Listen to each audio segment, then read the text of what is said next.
नमस्कार सर, मेरा नाम राजू है। कुछ लोग नौकरी लगते ही फ्लैट को एज ए इन्वेस्टमेंट मान के उसमें इन्वेस्ट कर देते हैं और वहां से रेंट लेना शुरू कर देते हैं 10 से 12 हज़ार रुपया।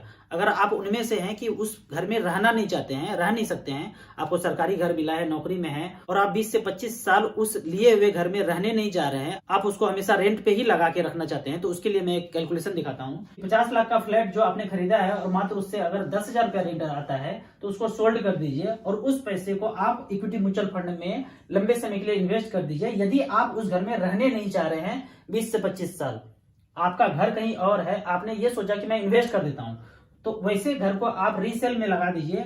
रीसेल करने के बाद जो 50 लाख रुपया बचेगा उसको इक्विटी म्यूचुअल फंड में अलग अलग 10 फंड में लगा दीजिए 5-5 लाख रुपया करके। और यदि जिस दिन आप पैसा लगाते हैं, मान लेता हूं मैं, उसी दिन मार्केट 20% डाउन हो जाए और आपका पैसा गिर के 40 लाख रुपया आ जाए, आपने 50 लाख में बेचा, मार्केट में पैसा लगाया और मार्केट धीरे धीरे करके 1 महीना 2 महीना 3 महीना में 20% डाउन हो गया और 40 लाख रुपया आपका पैसा आ गया।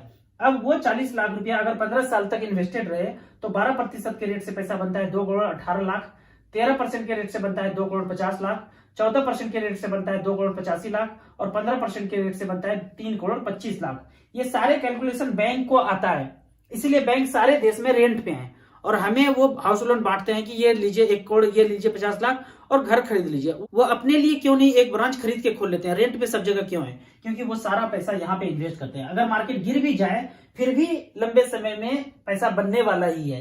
तो ये छोटे छोटे कैलकुलेशन आपको जानना है तो मेरे नंबर 9929641265 पे मुझे व्हाट्सएप कर सकते हैं। Thank you so much.